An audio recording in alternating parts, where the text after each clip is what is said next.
Kisah Jeffrey Epstein kan punya banyak banget bab yang kelam. Tapi ternyata ada satu yang hampir terkubur selamanya, yaitu kisah yang tersembunyi di padang pasir New Mexico. Nah, hari ini kita akan bedah tuntas bab yang itu. New Mexico itu, pada dasarnya yang terburuk. Penilaian yang bikin merinding ini datang langsung dari para penyintas Epstein. Tapi pertanyaannya, apa sih yang bikin New Mexico ini begitu beda, begitu buruk? Jadi, selama 26 tahun, itu kan hampir 3 dekade ya, apa sebenarnya yang terjadi di Zorro Ranch punya Jeffrey Epstein? Pertanyaan ini tuh dibiarin gitu aja, menggantung tanpa ada jawaban resmi sama sekali. Oke, sekarang mari kita coba gali lebih dalam ya. Kenapa sih cerita di New Mexico ini bisa jadi beda banget dari yang kita dengar soal New York atau Florida? Jadi gini, sementara kasus di New York sama Florida itu jadi heboh banget, jadi berita utama di mana-mana, New Mexico ini kayak sunyi senyap, jadi kayak lubang hitam informasi. Tuduhan pelecehan sih ada, muncul, tapi ya itu, nggak pernah ada investigasi resmi buat menindaklanjutinya. Dan karena kelambanan ini ya, waktu jalan terus. Konsekuensinya apa? Untuk banyak potensi kejahatan, pintu buat keadilan, kasusnya udah daluarsa istilahnya, ya udah tertutup rapat. Nah, karena jalur hukum yang biasa itu mentok, macet, akhirnya dibuatlah sebuah solusi baru yang ya bisa dibilang nggak biasa. Tujuannya untuk akhirnya punya catatan resmi tentang apa yang terjadi. Disinilah letak kuncinya. Tujuan komisi ini itu bukan buat menuntut secara hukum, tapi untuk menetapkan kebenaran. Jadi komisi ini ngasih panggung, ngasih platform buat para penyintas buat bersuara, bahkan untuk kejahatan yang mungkin udah nggak bisa lagi dibawa ke pengadilan.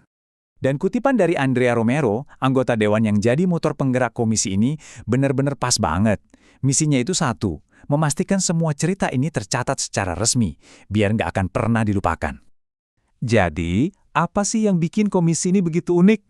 Nah, coba kita lihat gimana cara kerjanya dan siapa aja orang-orang di baliknya. Dan coba lihat tim yang mereka bentuk ini. Ini menarik banget. Ada perpaduan dari Partai Republik dan Demokrat.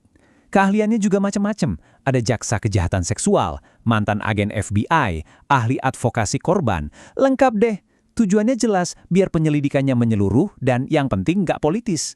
Mungkin Anda bertanya-tanya, loh, bukannya udah ada investigasi kriminal? Jawabannya ya ada, dan ini poin yang penting banget. Komisi kebenaran ini nggak menggantikan investigasi kriminal yang udah ada. Keduanya jalan bareng, tapi misinya beda banget. Biar gampang, coba bayangin ada dua jalur yang beda. Di satu sisi ada kantor jaksa agung. Misi mereka?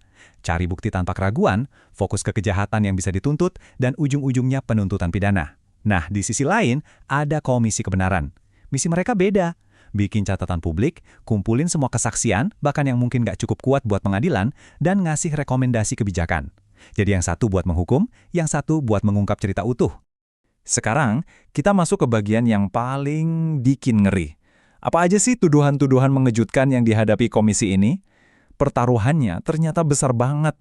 Jadi, ada satu petunjuk anonim. Tapi petunjuk ini begitu mengerikan, begitu serius, sampai-sampai cukup untuk bikin kasus pidana formal dibuka lagi sama Departemen Kehakiman New Mexico.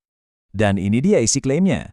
Ada dugaan bahwa mayat 2 orang gadis dikubur di suatu tempat di perbukitan di luar Zorro Ranch. Ya, tuduhan inilah yang jadi alasan utama kenapa Jaksa Agung akhirnya membuka lagi penyelidikan kriminal. Dan disinilah ada satu fakta hukum yang krusial banget. Di New Mexico, kasus pembunuhan itu nggak ada daluarsanya. Artinya, selama ada bukti, nggak peduli udah berapa lama waktunya berlalu, pintu keadilan itu nggak pernah benar-benar tertutup. Tapi jalan komisi ini jelas nggak akan mulus. Banyak banget rintangannya. Pertama, tekanan politik. Banyak nama besar yang terseret, jadi situasinya rumit. Kedua, ada kemungkinan TKP-nya udah terganggu. Ada konstruksi tanpa izin di peternakan yang bisa aja ngerusak bukti. Dan ketiga, hambatan dari federal. Masih ada jutaan dokumen federal soal kasus Epstein yang belum juga dirilis ke publik. Oke, jadi selain cuma bongkar-bongkar masa lalu, apa sih sebenarnya tujuan akhir dari semua kerja keras ini? Pada akhirnya laporan komisi ini tuh bukan cuma soal cerita masa lalu, ini lebih kayak cetak biru untuk masa depan. Rencana untuk ngasih panggung buat para penyintas, bikin catatan publik yang jelas, merekomendasikan kebijakan baru, dan yang paling penting, memastikan orang-orang berkuasa itu bertanggung jawab. Intinya, mengubah hukum supaya kejadian kayak gini nggak terulang lagi. Dan seperti kata Andrea Romero lagi, pada intinya, semua ini bukan soal politik, ini murni soal membawa keadilan untuk para penyintas. Dan pada akhirnya, kerja komisi ini ninggalin kita semua dengan satu pertanyaan yang jauh lebih besar dan mendasar. Kalau sebuah negara bagian bisa selama puluhan tahun mengabaikan dugaan pelecehan terhadap warganya yang paling rentan, lantas apa sih arti keadilan yang sebenarnya?